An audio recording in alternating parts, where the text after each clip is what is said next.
한 주간 평안하셨습니까?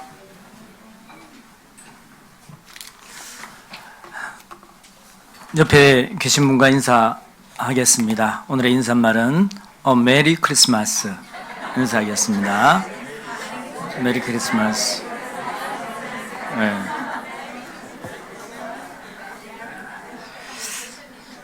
네. 다들 좋아하는 것 같아요. 크리스마스는 다들 좋아하는 것 같습니다. 지난주에는 영상으로 잠깐 이렇게 얼굴을 뵀던 것 같습니다. 그리고 양천교회 다녀왔고요. 우리 교회는 유상성 목사님께서 오셔서 야고보서 2장 말씀으로 함께 말씀을 나누었습니다. 하나님께서 또 귀한 은혜 나눠주셔서 우리가 삶 속에 마땅히 어떻게 살아야 될지 가르쳐 주신 것 같습니다. 같이 기도하겠습니다. 거룩하시고 자비하시며 은혜가 풍성하신 살아계신 하나님 아버지 감사합니다. 저희를 죄악 가운데서 구원하여 주시고 영원한 천국 소망 가운데 살아갈 수 있도록 은혜 베풀어 주신 것 참으로 감사합니다. 저희를 구원해 주실 뿐만 아니라 하나님의 자녀 삼아 주시며 주님의 몸된 교회 가운데 함께 할 수 있도록 은혜 베풀어 주신 것 더욱 감사합니다. 주님 다시 오시겠다 약속하신 마지막 때 이루어질 모든 증거들을 우리 눈앞에 보여주시고 주님의 말씀과 거룩한 교제로 저희를 구별시켜 주시며 인도해 주시니 감사합니다. 말씀이 전해지는 곳곳마다 주님 함께 해주시고 역사해 주셔서 말씀 앞에 나오는 모든 영혼들이 구원함을 얻을 수 있도록 은혜를 더하여 주시옵소서. 특별히 전 세계 여러 곳에 하나님의 복음을 들고 나가 증거하고 계시는 우리 형제 자매님들과 선교사님들 각 가정마다 필요한 모든 은혜를 채워주시고 인도해 주셔서 하나님께서 맡기신 그 사명을 온전히 감당할 수 있도록 도와주시옵소서. 오늘 주일을 맞이하여 주님의 말씀 앞에 두 손을 모았습니다. 이 자리에 참석하신 모든 분들의 심령을 알고 계시오매 합당한 말씀으로 교훈해 주시고 위로해 주셔서 남은 생에 더욱 힘있게 살아갈 수 있도록 은혜를 더하여 주시옵소서. 오늘 이 자리에 마땅히 함께하여야 하나 여러 가지 형편으로 함께하지 못한 우리 믿음의 식구들 어느 곳에 있든지 어떠한 형편에 있든지 같은 은혜 가운데 살아갈 수 있도록 자비를 베풀어 주시옵소서.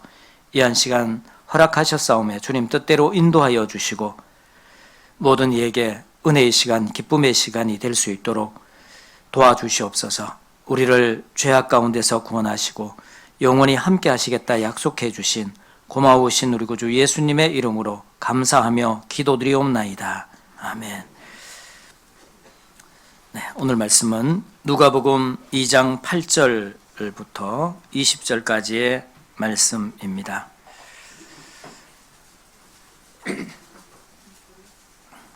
누가복음 2장 8절부터 20절까지의 말씀입니다. 제가 한 절 읽고 우리 형제 자매님들께서 그 다음 절을 읽어 주시겠습니다. 2장 8절입니다. 그 지경에 목자들이 밖에서 밤에 자기 양떼를 지키더니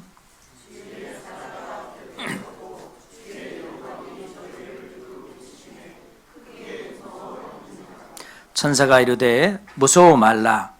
보라, 내가 온 백성에게 미칠 큰 기쁨의 좋은 소식을 너희에게 전하노라.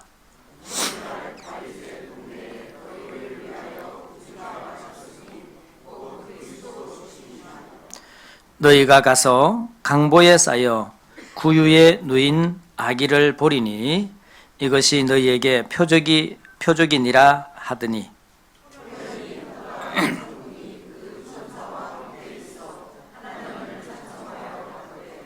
지극히 높은 곳에는 하나님께 영광이요 땅에서는 기뻐하심을 입은 사람들 중에 평화로다 하니라.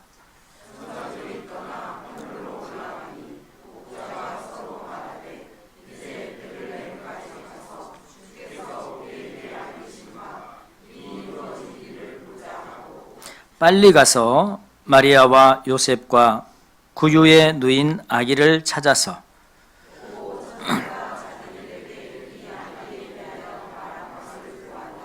듣는 자가 다 목자의 말하는 일을 기히 여기되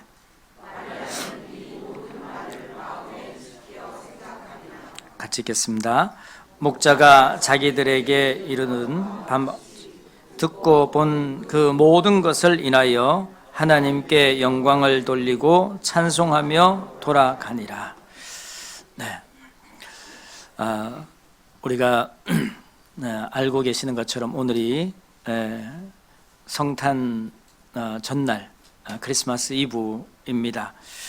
그래서 정말 예수님께서 이 땅에 오신 것은 사실이기 때문에 예수님이 오신 목적과 또 의미를 우리가 알고 하나님 앞에 마땅히 어떻게 살아야 되는지 생각하는 그런 시간들이 되었으면 참 좋겠다라는 생각이 간절합니다.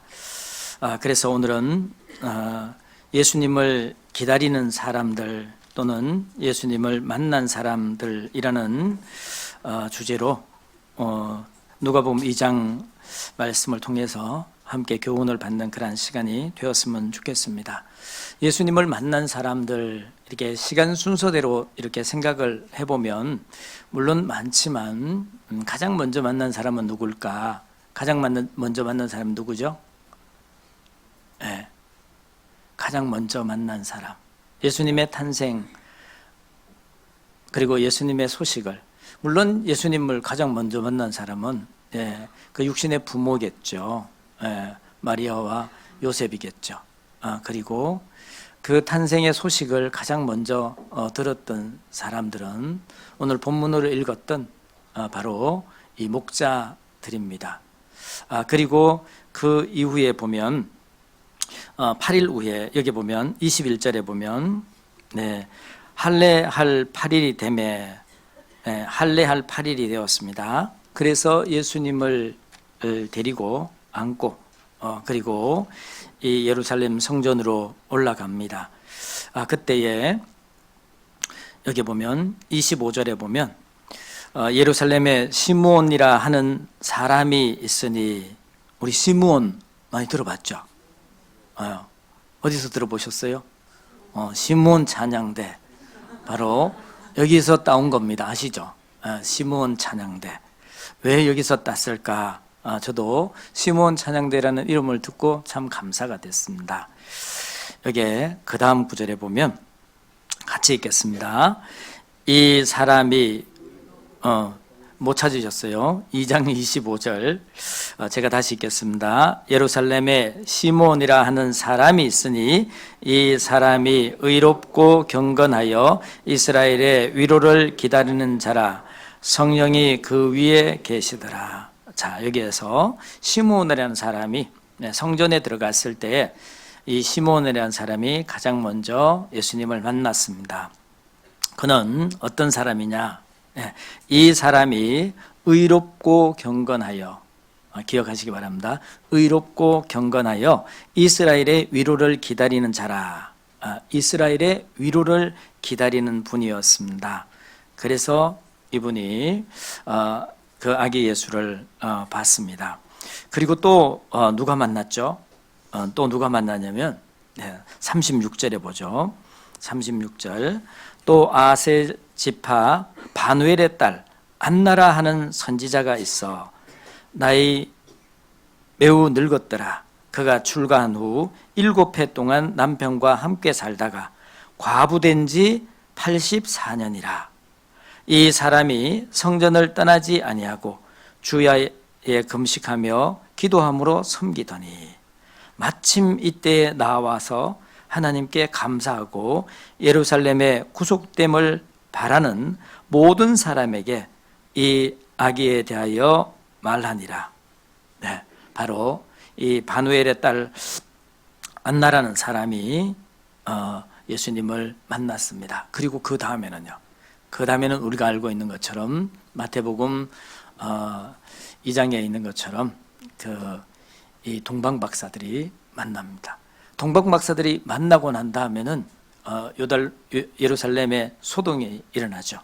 그리고 2살 이하의 영아들을 다 학살하는 그런 학살의 사건이 있고, 요셉은 예수님을 안고 애굽으로 내려갑니다. 그래서 그 중에 이 예수님을 만난 사람들, 예수님을 기다린 사람들, 이 사람들은 과연 누구일까? 그리고 이 기쁜 소식을, 가장 복스러운 소식을 하나님께서는 천사들을 통해서 누구에게 가장 먼저 전했냐? 바로 오늘 본문을 읽었던 목자들에게 이 기쁜 소식을 전했습니다. 우리가 한번 생각을 해봐야 됩니다. 아니, 왜 하나님께서는 그토록 기쁜 소식, 구약 성경에 오랜 시간 동안 예언했던 그 기쁜 소식을 이스라엘의 왕궁에 있는 그 고관 대작들에게 전하지 아니하고, 또 거룩한 성전에서 하나님께 경배하고 있는 종교 지도자들에게 전하지 아니하고, 더 깊이 하나님의 말씀을 묵상하고 연구한 그 성경학자들에게 전하지 아니하고, 들에서 이슬을 맞으면서 고된 삶을 살아가는 이 목동들에게 이 복음을 전했는가? 이 부분에 대해서 우리가 좀 생각을 해보면 좋겠습니다. 이게 2장 8절에 보면 그 지경의 목자들이 밖에서 밤에 양떼를 지키더니 주의 사자가 곁에 서고 주의 영광이 저희를 두루 비치매 크게 무서워하는지라.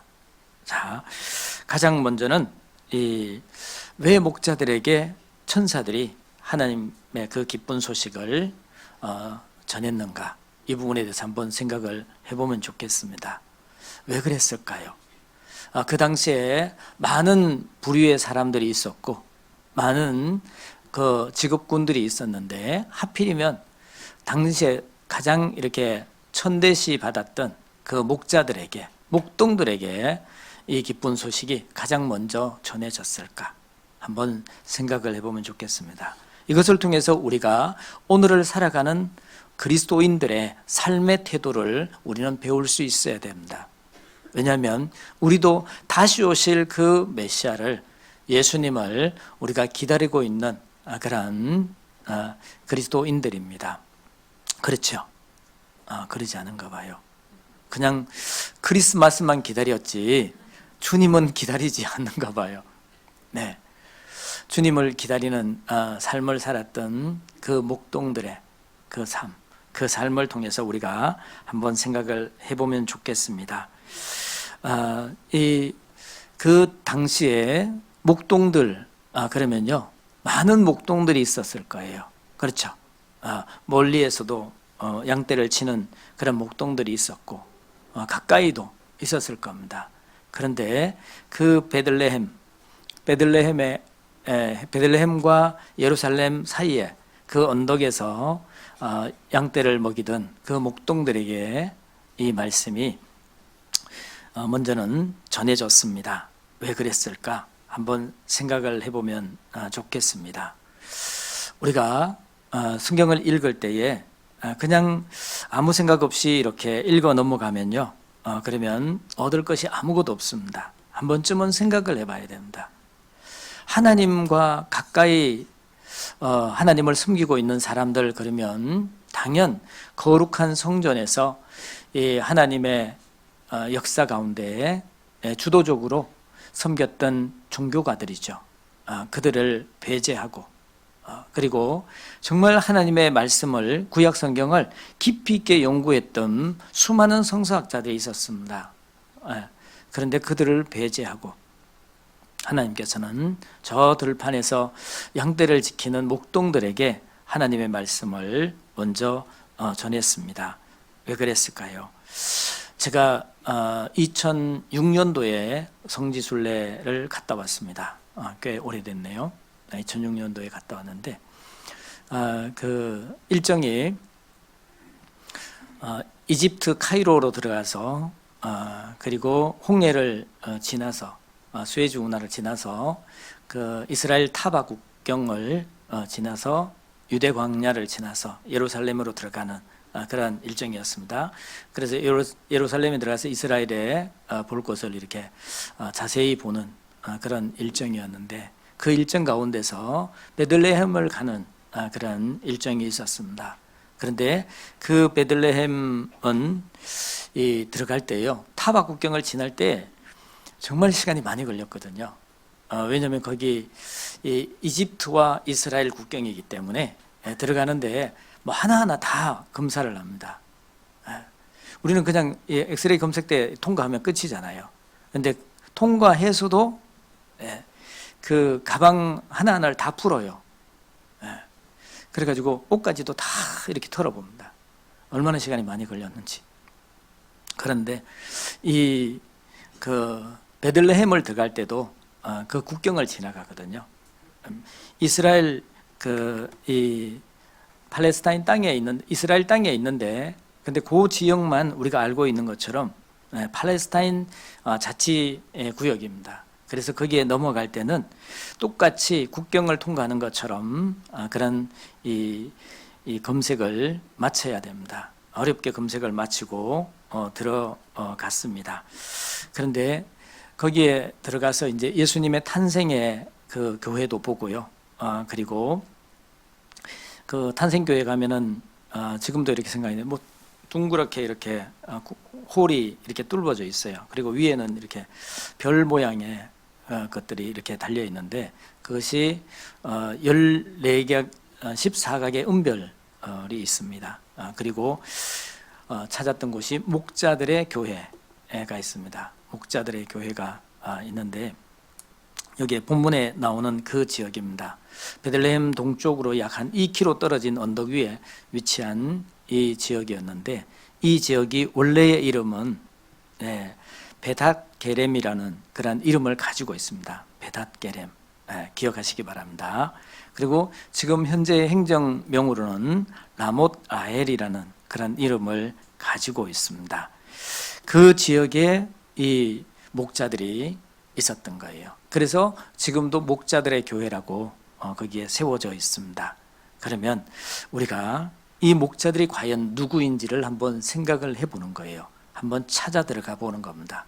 그러면 그 목자들에게 하나님께서 그 기쁜 소식을 가장 먼저 전한 이유를 우리가 찾을 수 있을 것이고, 그리고 또한 우리가 지금 주님을 바라고 살아가는, 주님의 재림을 간절히 소망하고 살아가는 우리들의 삶의 태도를 우리가 배울 수 있으리라, 그렇게 생각이 됩니다.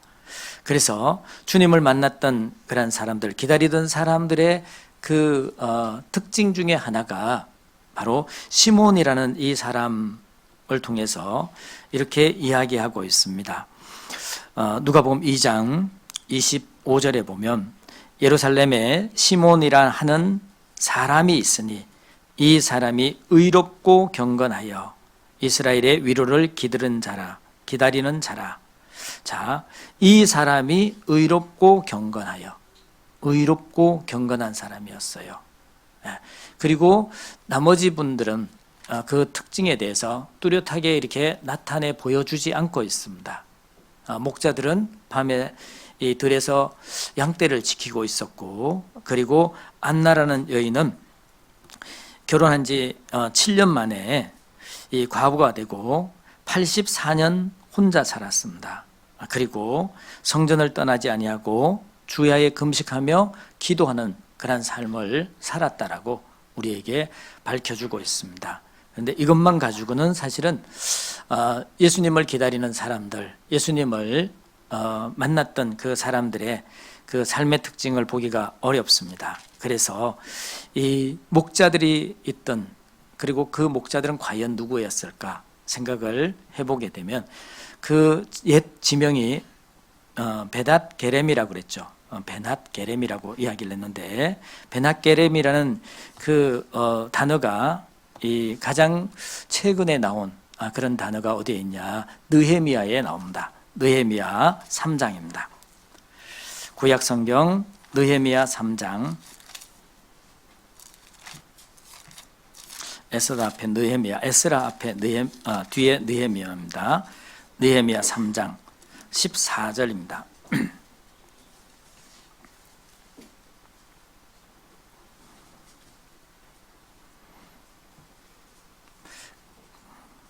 구약성경 729쪽 느헤미야 3장 14절 말씀, 3장 14절 말씀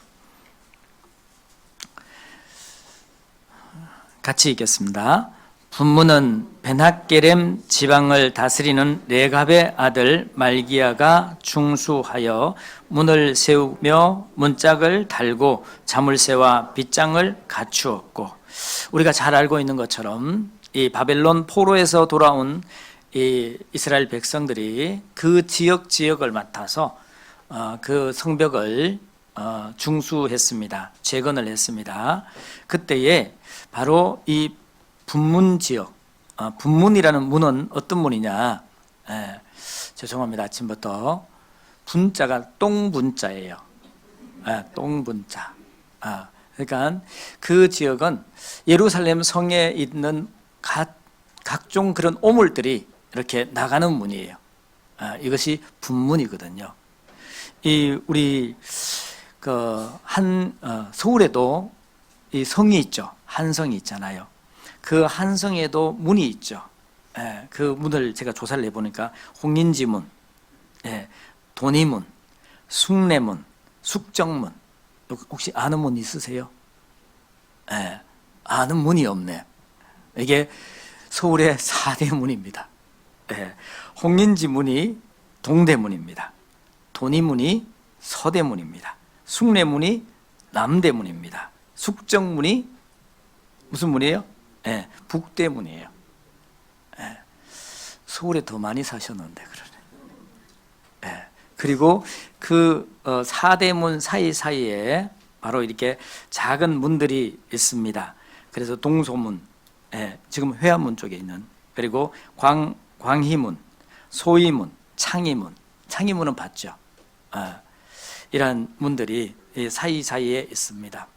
특별히 그 분문, 그러니까 뭐 분문이 있고 양문이 있고 뭐 거기에 이스라엘의 성벽에 보면요 그런 문들이 다 있습니다. 우리나라도 있습니다.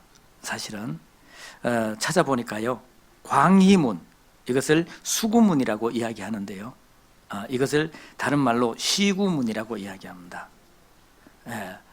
이 문을 통해서 뭐가 나가냐? 바로 죽은 시체들이 나갑니다. 그래서 이 소소문과 함께 시구문, 그쪽으로 시체들이 나가요. 그래서 어디로 가냐? 저 위로 올라가면 뭐가 있죠? 벽제가 있어요. 그래서 벽제 공동묘지가 있고 화장장이 있어요. 우리 이 도시를 이렇게 건설할 때는요, 그 문의 역할에 대해서 이렇게 정해 놓는 겁니다. 그런데 하필이면 이 레갑의 아들 이 베닷게렘 이 지역을 다스리는 이 사람들이 똥문을 건설했어요. 똥문을 중수하고 거기에 이 문을 세우고 문짝을 달고 자물쇠와 빗장을 갖추었다라고 이야기를 합니다. 그러면 여기 본문에서 오늘 느헤미야 3장 14절 말씀에서요, 본문이 아니고 분문이네요. 분문은 베낫게렘 지방을 다스리는 누가요? 레갑의 아들 말기야가 준수하여. 자, 레갑의 아들 말기야입니다. 레갑의 아들에 대해서 우리가 좀 생각을 해봐야 됩니다. 그러면 레갑의 아들은, 이 사람들은 어떤 사람들이냐? 바로 이 베낫게렘에 살고 있던 그 목동들은 아마 이 레갑의 족속의 후예가 아닐까 추정을 할 수가 있습니다. 그렇죠? 그러면 이 레갑 족속은 어디에 나오냐면 예레미야 35장에 나옵니다. 오늘 성탄절이라서 좀 많이 돌아도 괜찮을 것 같습니다. 예레미야 35장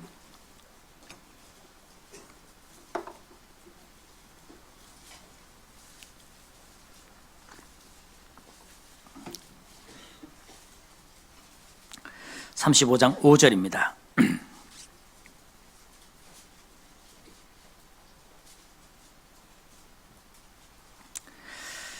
내가 레갑 족속 사람들 앞에 포도주가 가득한 사발과 잔을 놓고 마시라 권하매 그들이 가로되 우리는 포도주를 마시지 아니하겠노라. 자, 여기에 이 상황이 어떤 상황이냐면 여호와김 시대입니다. 남유다 18대 왕이었던 이 굉장히 악한 왕입니다. 그 왕일 때 이 여호와김 시대에 이스라엘 백성들이요, 하나님의 말씀을 버리고 그 포악한 왕의 그 명령에 순종하고 우상을 숭배하는 그러한 타락한 그러한 모습으로 살아가고 있었습니다.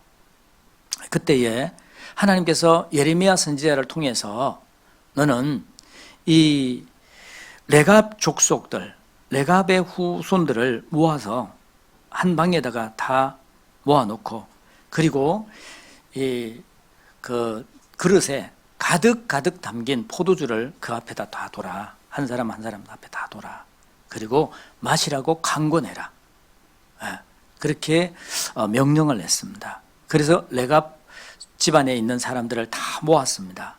그리고는 그 앞에 포도주가 가득히 담긴 이 그릇을 두고 마시라고 강권을 했습니다. 그리고는 많은 이 이스라엘 사람들이, 남유다 사람들이 지켜보는 그 상황입니다. 그런데 레갑 사람들은 마시지 않겠다고. 35장 6절에 보면 이렇게 이야기하죠. 그들이 가로되 우리는 포도주를 마시지 아니하겠노라. 레갑의 아들 우리 손조 요나답이 우리에게 명하여 이르기를 너희와 너희 자손은 영영이 포도주를 마시지 말며.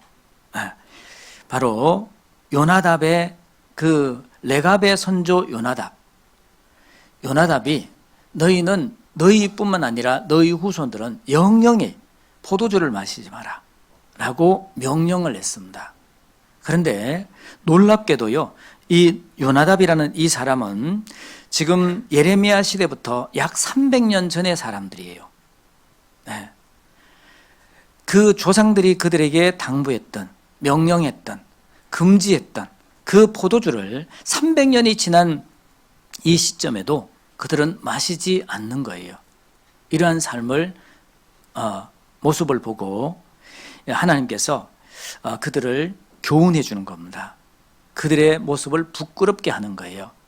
바로 레갑 족속은 어떤 사람들이냐면 사사기에 보면은 그 모세의 장인 이드로의 후손이에요.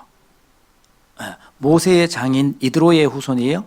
그러면 이들은 이스라엘 사람이에요? 아니에요? 이스라엘 사람이 아니에요. 이스라엘 사람이 아닌데, 그런데 이스라엘과 함께 출애굽을 했고, 그리고 하나님이 약속하신 그 땅까지 들어온 거예요. 그리고 이스라엘 민족을 보는 가운데 정말 하나님이 살아계신 것을 정말 자기의 눈으로 목도했잖아요. 직접 봤습니다. 그리고 그 벌이 얼마나 큰지 그들은 확실하게 이렇게 경험을 했던 사람들입니다. 그래서 그들은 영영이 포도주를 마시지 않는다고 이야기를 합니다. 7절에 보죠. 뿐만 아니라 7절 같이 읽겠습니다. 집도 짓지 말며 파종도 하지 말며 포도원도 재배치 말며 두지도 말고 너희 평생에 장막에 거처하라. 그리하면 같이 읽겠습니다. 그리하면 너희 우고하는 땅에서 너희 생명이 길리라 하였으므로.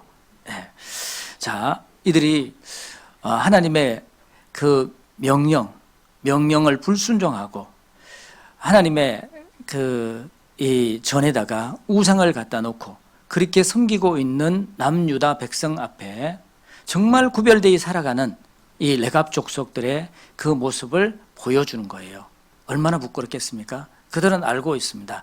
레갑 족속은 유대인이 아니라는 걸 알고 있습니다. 이방인이라는 걸 알고 있습니다. 그럼에도 불구하고 그 조상들이 명했던 그 명령을 300년이 지났는데도 불구하고 그들은 잊어버리지 않고 오늘까지 지키고 있는 모습을 보여준 거예요. 이것을 통해서 하나님께서는 이 이스라엘 백성들을 향해서 이렇게 한탄하십니다. 12절을 보죠. 때에 여호와의 말씀이 예레미야에게 임하여 가라사대 만군의 여호와 이스라엘의 하나님이 이같이 말하노라. 너는 가서 유다 사람들과 예루살렘 거민에게 이르기를 여호와의 말씀에 너희가 내 말을 들으며 교훈을 받지 아니하겠느냐. 14절 말씀을 같이 읽겠습니다. 레갑의 아들 요다납이 그 자손에게 포도주를 마시지 말라 한 그 명령은 실행되었도다. 그들은 그 선조의 명령을 순종하여 오늘까지 마시지 아니하거늘 내가 너희에게 말하고 부지런히 말하여도 너희가 나를 듣지 아니하는도다. 하나님의 탄식하는 모습이죠. 어떻게 이럴 수가 있냐. 너희는 내가 선택했고 내가 너희를 신명기에 보면 그 이스라엘 홍해를 건너서 이집트를 나와서 광야를 건너올 때에 내가 너희를 이 아버지가 아들을 안고 나온 것처럼 너희를 안고 나오지 않았냐. 너희에게 이런 지극한 사랑을 부어줬는데도 불구하고 어찌 너희가 이럴 수 있냐 라고 한탄하는 모습입니다. 그런데 이 남유다는 이것으로 인해 돌이켰으면 얼마나 좋았겠습니까? 돌이키지 않았죠. 그래서 결국은 멸망하게 되는 거거든요. 이 레갑 사람들이 어떤 사람들이냐면 사실은 그 전에 300년 전에 그 예후와 함께 종교개혁을 단행했던 사람들이에요. 그러니까 그때에 그 자기 눈앞에서 이방신을 섬기던 그 사람들이 비참하게 죽어가는 그 모습을 자기 눈으로 목도했던 사람들이에요. 그리고는 하나님 앞에 맹세를 하거든요. 이제 우리가 정말 하나님의 이 말씀을 떠나지 아니하고 이 말씀을 지키기 위해서 우리가 이렇게 살겠노라고. 그래서 포도주도 마시지 아니하고 집도 짓지 아니하고 그리고 농사도 짓지 아니하고 포도원도 짓지 아니하고 오직 그 텐트에 장막에 거하며 하나님을 섬기겠노라고 이렇게 각오를 했고요. 그 자신들의 각오를 그 후손들에게 명령했습니다. 금지했습니다. 그 결과 하나님은 그들에게 축복해 주시겠다고 약속해 주셨는데 정말 그 축복이 그들에게 이루어집니다. 18절에 보면 예레미야 35장 18절입니다. 18절 19절 예레미야가 레갑 족속에게 이르되 만군의 여호와 이스라엘의 하나님이 이같이 말씀하시기를 너희가 너희 손조 요나답의 명령을 준종하여 그 모든 훈계를 지키며 그가 너희에게 명한 것을 행하였도다. 그러므로 같이 읽겠습니다. 나 여호와 이같이 말하노라. 레갑의 아들 요나답에게서 내 앞에 설 사람이 영영이 끊이지 아니하리라. 이 내 앞에 설 사람이 영영이 끊어지지 아니하리라. 밑줄을 그어 놓으시기 바랍니다. 내 앞에 설 사람이 영영이 끊어지지 아니하리라. 영원히 끊어지지 않는다고 이야기를 하고 있습니다. 그들이 살아있을 때 그때에 이 일이 이루어졌고요. 그들에게 축복이 이루어집니다. 그리고 뿐만 아니라 오늘날까지 이루어지고 있다는 것을 우리 눈앞에 보여주고 있습니다. 바벨론 왕이 이 바벨론의 느부갓네살 왕이 예루살렘을 침공해 들어오잖아요. 그때 이스라엘의 모든 사람들을 다 잡아갑니다. 열왕기하 21장에 그 장면이 나오는데요. 다 잡아가요. 그런데 거기에 남아있는 사람들, 어떤 사람이 남아있냐? 레갑 사람들은 잡혀가지 않았어요. 왜요? 잡아갈 때 어떤 사람들을 잡아갔냐면 다른 사람은 다 잡아갔고 가난하고 천한 사람들, 이 사람들은 남겨두고 갔습니다. 그래서 정말 그 레갑 사람들은 그때부터 농사 못 짓죠. 그러면은 포도원도 못 하잖아요. 그럼 뭐 해야 되죠? 그때부터 이 목축업을 하기 시작한 거예요. 목축을 하면서 들에서 양떼를 먹이며 살았던 그 사람들이 바로 레갑의 후손들입니다. 그 레갑의 후손들, 그들에게 하나님께서 이 비천한 모습으로 살아가고 있지만 그들에게 하나님이 약속하신 그 약속이 그들의 생애에 이루어졌고 또 오늘까지 이루어지고 있다는 사실을 우리는 알 수 있습니다.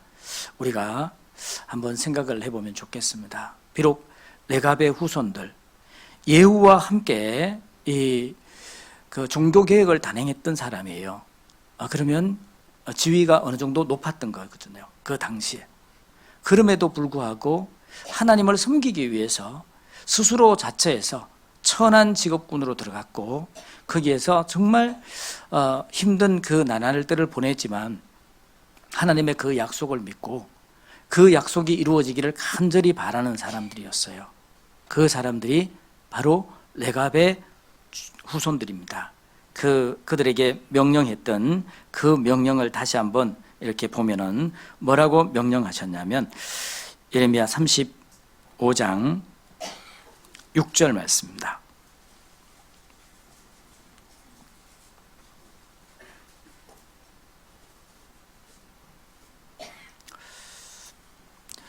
제가 읽겠습니다. 그들이 가로되 우리는 포도주를 마시지 아니하겠노라. 레갑의 아들 우리 선조 요나답이 우리에게 명하여 이르기를 너희와 너희 자손은 영영이 포도주를 마시지 말며 집도 짓지 말며 파종도 하지 말며 포도원도 재배치 말며 두지도 말고 너희 평생에 장막에 거처하라. 그리하면 너희의 우거하는 땅에서 너희 생명이 길리라 하였으므로 너희의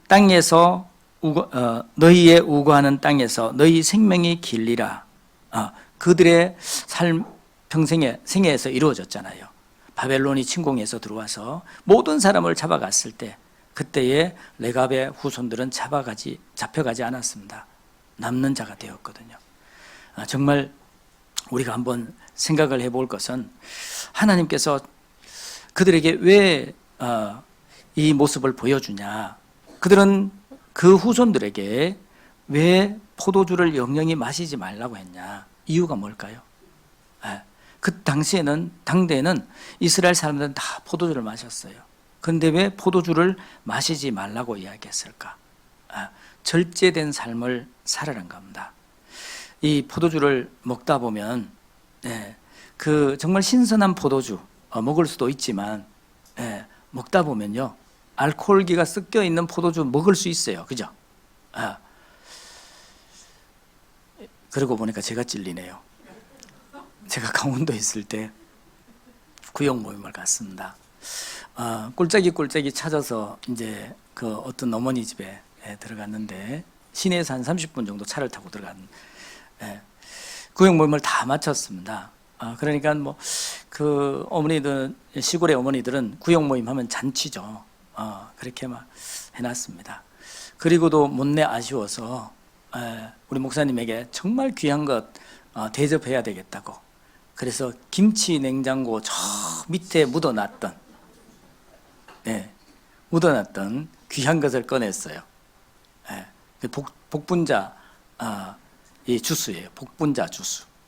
그래서 복분자 주스라 그래서 이거 술 아니냐 그래. 아니래. 복분자 주스라고.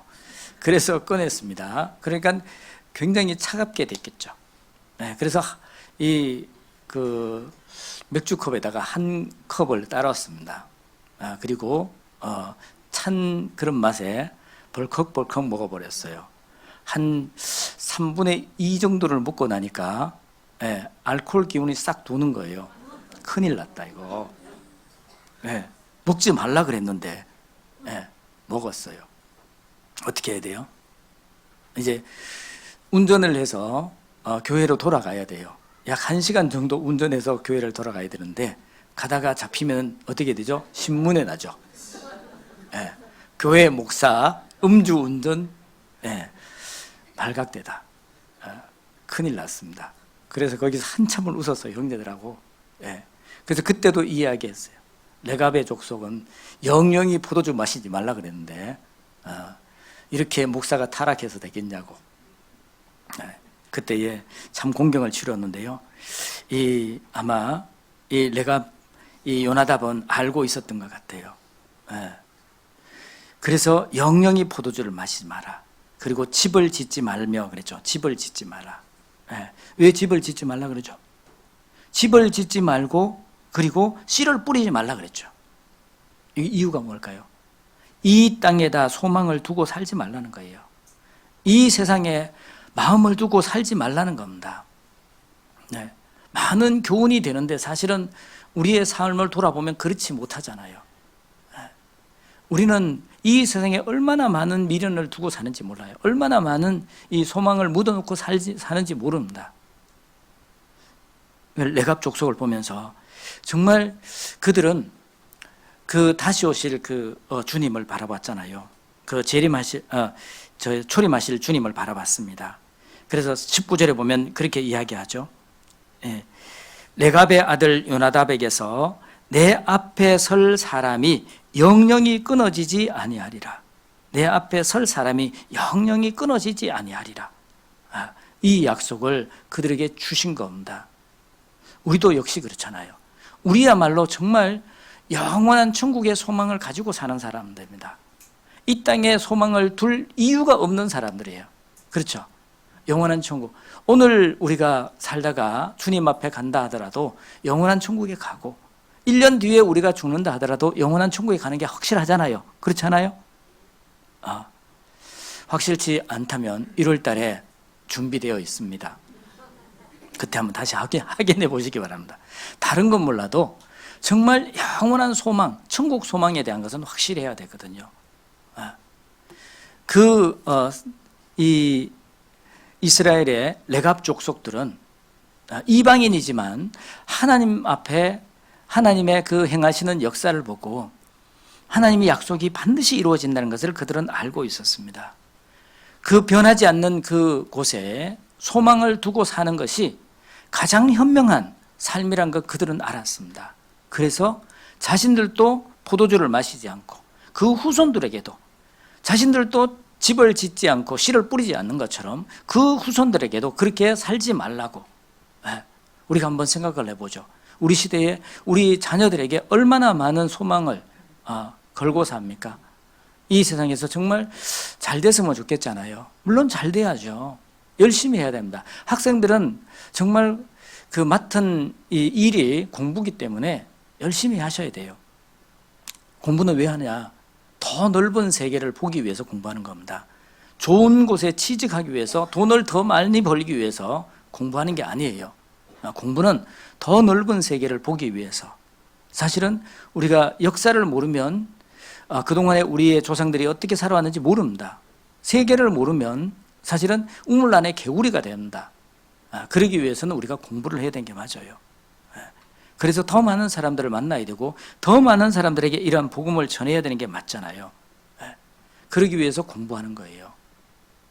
세상에서 출세하기 위해서 아니에요. 출세를 하면 뭐 할 겁니까? 이렇게 생각이 되더라고요. 이제는 우리가 정말 그리스도인입니다. 우리가 언제 주님 앞에 서더라도 영원한 천국에 가는 것은 확실한 하나님이 주신 약속이 있잖아요. 그 약속 가운데 살기 때문에 더 이상의 땅에 소망을 두지 않고 우리가 살 수 있습니다. 이 레갑 족속들처럼 말입니다.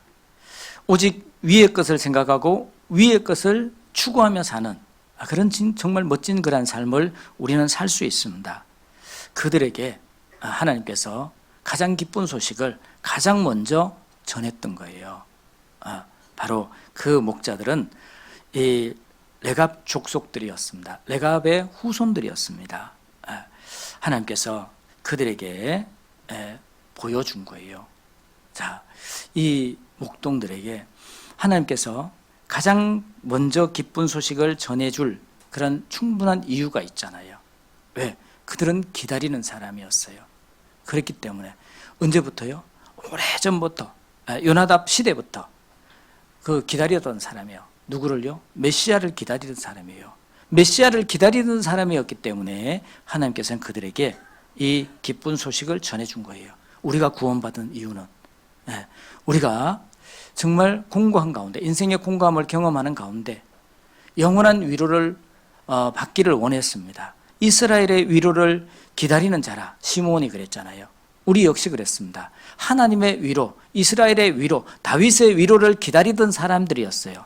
그래서 하나님께서 그 마음을 아시고 우리에게 이 기쁜 소식, 복음을 들을 수 있는 그런 기회를 허락해 주신 거예요. 바로 이 예수님 탄생했을 때 그 목동들이 그러한 삶을 살았습니다. 그래서 그들에게 가장 먼저 이 기쁜 소식을 전해줬던 거예요. 여기 보면 그들은 어떤 삶을 살았냐, 여기 8절 보죠. 35장 8절입니다.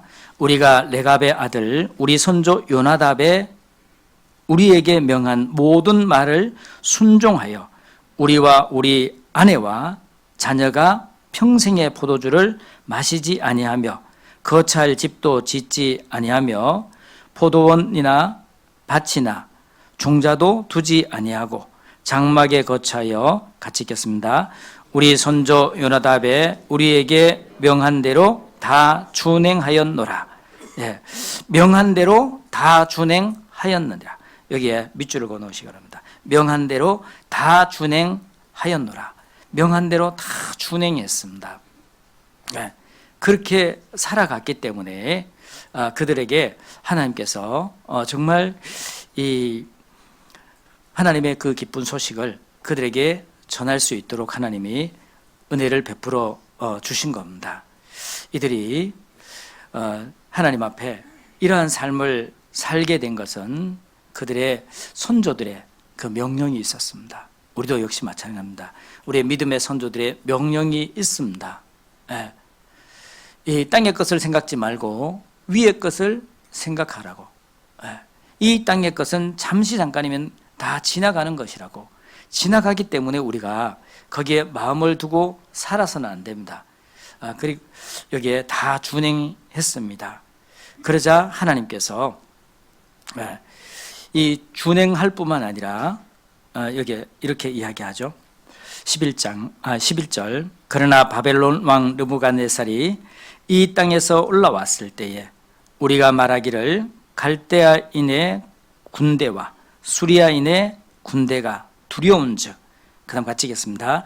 예루살렘으로 가자 하고 우리가 예루살렘에 거하였노라.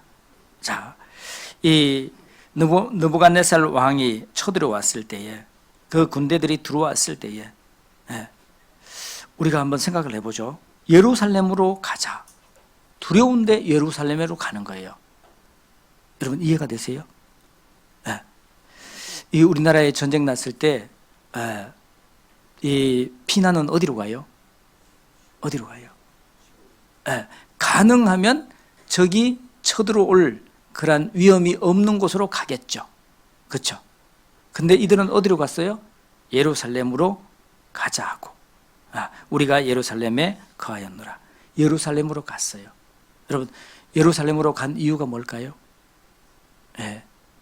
하나님을 의지하는 그 믿음이 가장 강했던 거예요.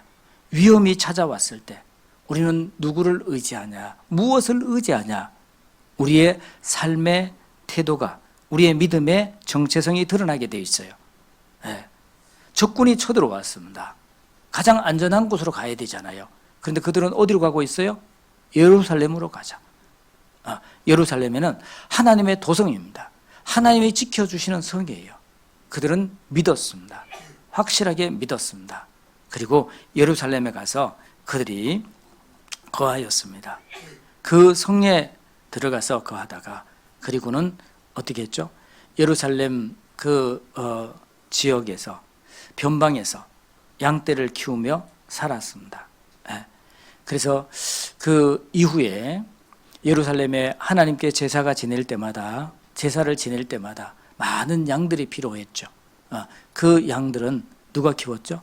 바로 레갑 족속들이 키웠던 거예요. 그러니까 레갑 족속들이 지금 현재 키우고 있는 이 양들은 다 하나님께 이 제사로 바쳐지는 그러한 이 희생 제물로 키웠던 겁니다. 그래서 그들이 이 예루살렘에 거하니라 라고 이야기를 하고 있습니다. 바로 예수님이 오셨을 때에 그때에 그 예루살렘 빈들에서 양떼를 지키고 있던 그들에게 천사들이 가장 먼저 그 기쁜 소식을 전하였습니다. 본문 돌아가겠습니다. 누가복음, 오늘의 본문은 누가복음 2장입니다. 예레미야 35장이 아닙니다. 2장 8절 말씀입니다. 그 지경에 목자들이 밖에서 밤에 자기 양떼를 지키더니, 자, 그 지경에 목자들이 밖에서 밤에 자기 양떼를 지키더니, 그렇기 때문에 이 성탄절, 예수님이 오신 날은 이렇게 추운 12월 25일은 아니에요. 알고 계시죠? 눈치챘어야 되는데.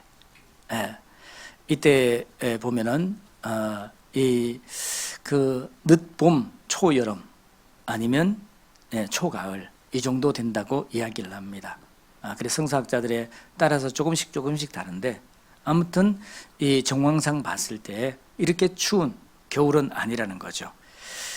그 지경에 목자들이 밖에서 밤에 양떼를 지키더니 주의 사자가 곁에 서서 주의 영광이 저희를 두루 비추매 크게 무서워하는지라. 천사가 이르되 무서워 말라. 보라, 내가 온 백성에게 미칠 큰 기쁨의 소식, 좋은 소식을 너희에게 전하노라. 오늘날 다윗의 동네에 너희를 위하여 구주가 나셨으니 곧 그리스도 주시니라. 저희가 가서 강보에 쌓여 구유에 누인 아기를 보리니 이것이 너희에게 표적이라 하더라. 13절에 같이 읽겠습니다. 호련히 허다한 천군이 그 천사와 함께 있어 하나님을 찬송하여 가로되 지극히 높은 곳에서는 하나님께 영광이요 땅에서는 기뻐하는 심을 입은 사람들 중에 평화로다 하니라. 천사들이 그것을 전하고 그리고는 축복해 주셨습니다. 뭐라고요? 지극히 높은 곳에는 하나님께 영광이요 땅에서는 기뻐하심을 입은 사람들 중에 평화로다. 지극히 높은 곳에서는 하나님께 영광입니다. 왜 하나님께 영광이죠? 하나님께서 창세부터 계획하셨던 그 계획이 예수 그리스도를 통해서 이루어지는 그 영광스러운 순간입니다. 그것이 이루어지는 것이고요. 그리고 땅에는 기뻐하심을 입은 사람들 중에 평화로다. 기뻐하심을 입은 사람들 중에 평화예요. 기뻐하심을 입은 사람들. 정말 우리는 기뻐하심을 입은 사람들인가요? 그래서 메리 크리스마스 그러잖아요. 메리 크리스마스. 그 의미가 뭐냐? 원래는요, 이때 에스타 미사라는 법정 용어입니다. 조사해 보니까 죄가 없으니까, 재판이 끝났으니까 편안히 가라, 이런 뜻이에요. 그러니까 메리 크리스마스라는 것은 예수 그리스도로 말미암아 죄가 완전히 제해졌으니까 편안히 가라, 그리고 복음을 전해라, 이렇게 지금은 그렇게 불리고 있습니다. 그래서 메리 크리스마스라는 의미는 우리가 알고 인사를 나누어야 되잖아요. 다시 한번 메리 크리스마스 한번 해볼까요? 저보고 말고 옆에 계신 분과 옆에 가서.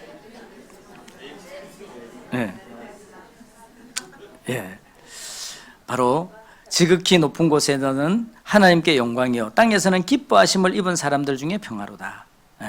땅에서는 기뻐하심을 입은 사람들 중에 평화예요. 정말 예수 그리스도로 말미암아 우리의 죄가 영원히 사하여 주시고 영원한 천국의 소망을 가지고 있는 사람들에게는 그 마음이 평강이 찾아온 거죠. 언제 어떤 상황에서도 그 평강을 우리는 누릴 수 있습니다. 그래서 우리가 하나님 앞에서 정말 어떠한 삶을 살아야 되냐, 그 들에서 양떼를 지키며 그 메시아를 기다렸던 그 목동들처럼, 목자들처럼 우리 또한 비록 우리의 삶이 화려하진 않지만 그러나 하나님 앞에 그 약속을 바라는 그러한 경건한 삶이 되었으면 좋겠다, 그런 마음입니다. 그래서 그 행복이란 가사가 그렇더라고요. 화려하지 않아도 정결하게 사는 삶, 가진 것이 적어도 감사하며 사는 삶, 내게 주신 작은 힘 나눠주며 사는 삶, 이것이 나의 삶의 행복이라고. 화려하지 않아요. 화려하지 않아도 돼요. 그리스도인의 삶은요 정말 단순해야 돼요. 화려하지 않아도 됩니다. 단순해도 됩니다. 우리가 세상 사람들이 볼 때는 조금 무시받는 듯한 그러한 삶을 살아도 괜찮습니다. 레갑 족속들이 그랬잖아요. 그 당대에 그 천한 이 직업군에 속하는 그러한 목동의 일을 하고 있었지만 주님이 오실 때에 그때 가장 먼저 그 소식을 들었고 그 소식을 전할 수 있었던 그러한 영광을 차지했습니다. 우리도 역시 마찬가지입니다. 그 시므온이 예수님을 만났잖아요. 이는 의롭고 경건한 사람이었다. 의롭고 경건하다는 뜻이 더 구체적으로 의롭다는 것은 하나님을 향해서 의로운 거예요. 경건하다는 것은 어떤 것이 경건한 거냐? 죄를 안 짓고 그냥 이 산사에서 수도를 하고 있는 그 수도승처럼 그것이 경건한 거냐? 아니요.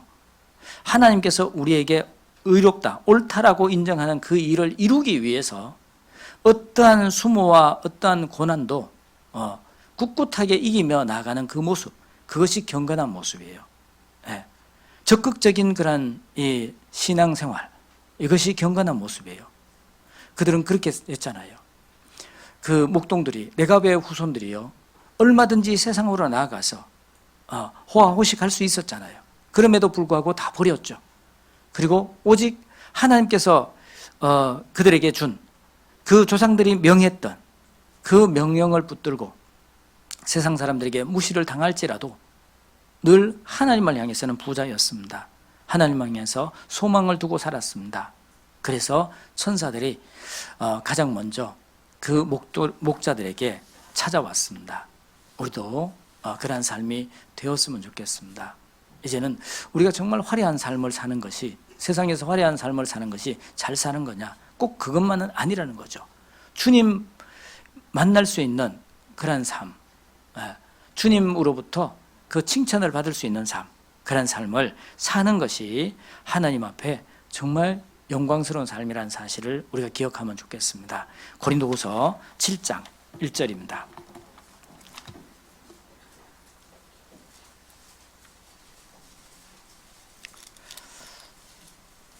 우리가 지난주에 암송했습니다.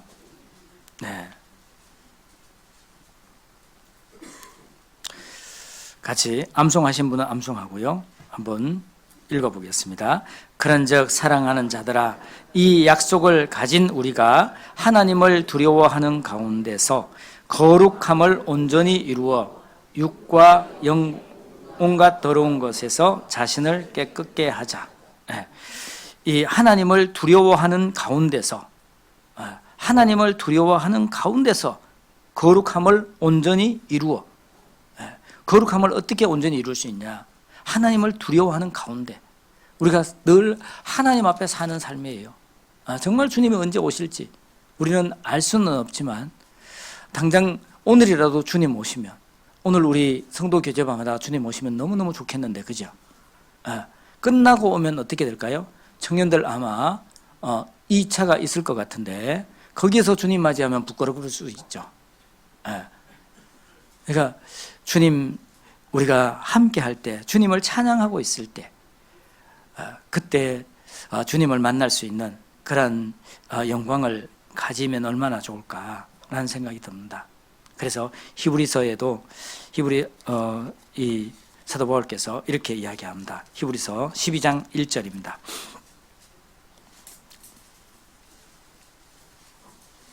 히브리서 12장 1절.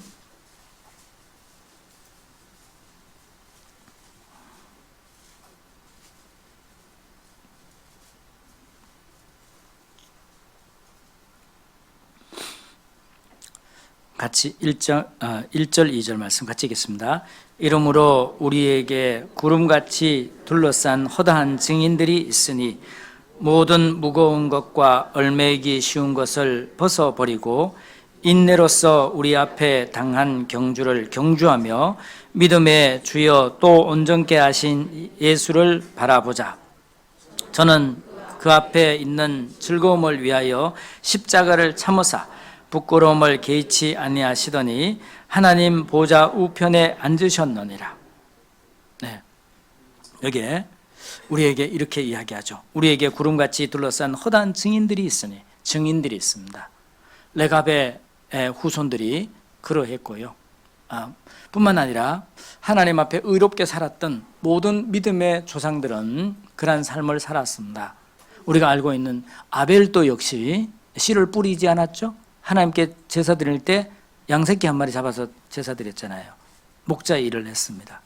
그 위에 모세도 그랬죠. 아브라함도 그랬어요. 알고 있는 야곱도 그랬죠. 많은 사람들이 그 하나님께 귀하게 쓰임 받았던 그런 사람들은 정말 그런 이 땅에 소망을 두지 않는 그런 삶을 살았습니다. 다윗도 그런 삶을 살았습니다.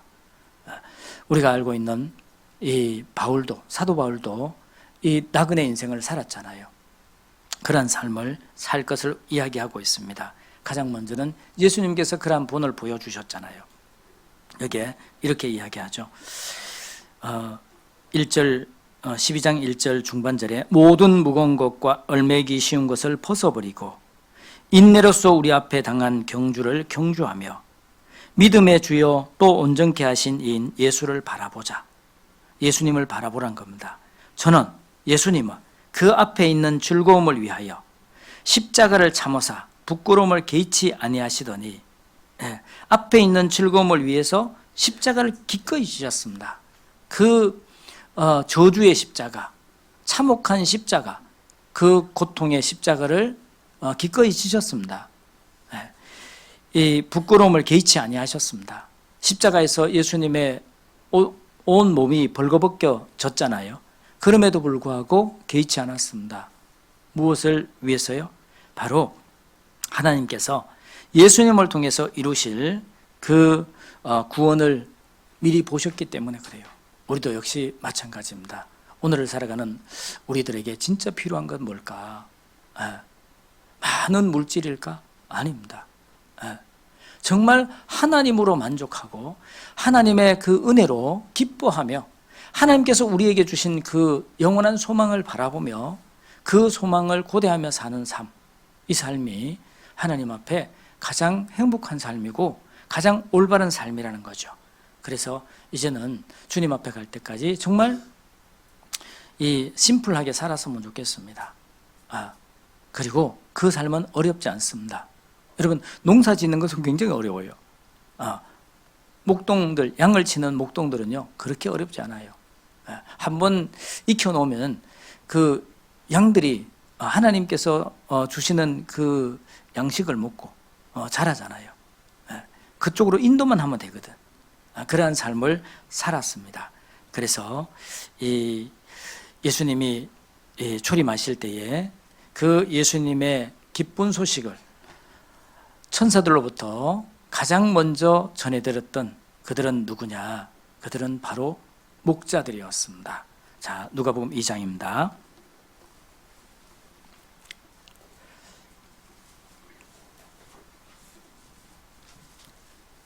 누가복음 2장 15절 말씀입니다.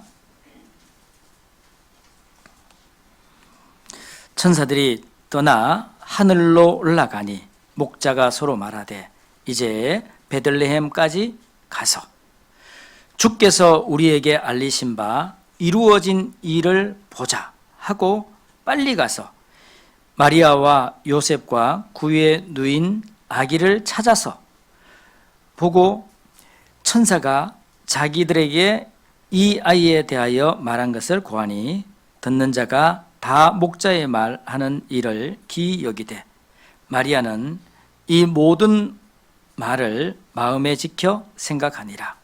자, 이 목자들이 그 말을 듣고 어떻게 했냐? 베들레헴까지 가서입니다. 가서 그 다음에 어떻게 했죠? 이루어진 일을 봤습니다. 우리는 봐야 돼요. 보고 어떻게 했냐? 그리고는 이 빨리 가서 마리아와 요셉과 구유에 누인 아기를 찾았습니다. 그리고는 그 모든 들은 것을 다 목자가 말을 했습니다. 그들에게 다 말했습니다. 이것이 어떤 모습이죠? 바로 주님을 전하고 사는 삶이죠. 전도하는 삶입니다. 그런 삶을 이렇게 살아갑니다. 그때 그 목자들의 말을 듣는 모든 사람들이 어떻게 했죠? 귀히 여겼다. 귀히 여깁니다. 우리가 복음을 전하면 그 복음을 받아들이는 모든 사람들은 정말 귀하게 여기잖아요. 그리고는 그 큰 일을 했음에도 불구하고 그들은 어떻게 했냐? 20절 같이 읽겠습니다.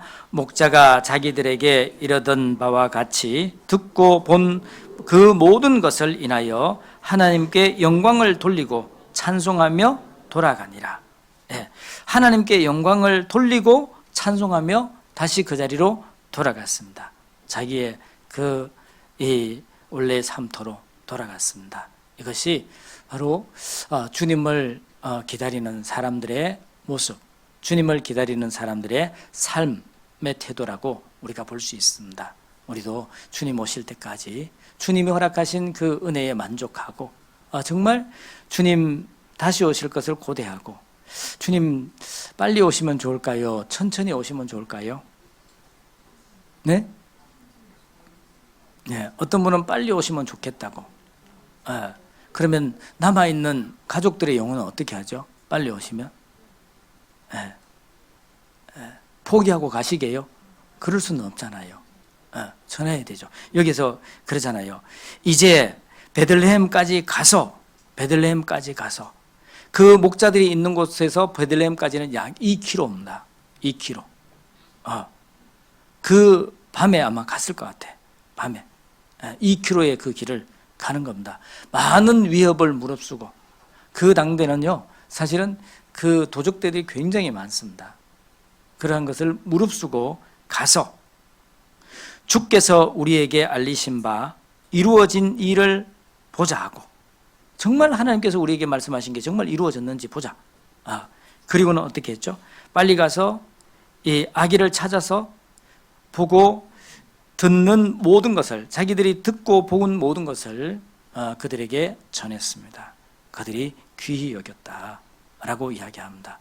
그 모습을 보는 우리들은 이것이 그리스도인의 삶이구나 라는 사실을 다시 한번 생각하게 됩니다. 오늘은 바로 그 기쁜 소식, 예수님의 탄생의 그 기쁜 소식을 가장 먼저 들었던 목자들의 삶에 대해서 우리가 다시 한번 생각하면서 다시 오실 그 예수님의 그 재림을 기다리는 우리 그리스도인들의 삶이 어떠해야 되는지 우리는 정말 심플하게 살아야 됩니다. 그리고 우리의 삶은 어렵지 않습니다. 하나님께서 우리에게 허락하신 그 삶을 살아갈 때 그때 하나님께서는 우리를 통해서 더 많은 역사를 이루어 가시리라 생각이 됩니다. 같이 기도하겠습니다. 고마우신 하나님 아버지 감사합니다. 저희를 죄악 가운데서 구원하여 주시고 주님의 몸된 교회 가운데 복음과 함께 할 수 있도록 은혜를 베풀어 주시며 또한 주님 다시 오시는 날을 고대하며 살아갈 수 있도록 은혜 베풀어 주신 것 감사합니다. 우리의 삶이 주님 만났을 때에 부끄럽지 않는 삶이 될 수 있도록 도와주시고 인도해 주시옵소서. 그리하여 우리 주변에 이뤄진 영혼들에게 이 기쁜 소식, 이 귀한 소식을 전하는 귀한 하나님의 자녀들이 될 수 있도록 은혜를 베풀어 주시옵소서. 이후의 모든 삶 가운데 함께해 주시고 도와주실 간절히 간구드리며 우리를 죄악 가운데서 구원해 주신 고마우신 우리 구주 예수님의 이름으로 감사하며 기도드리옵나이다. 아멘.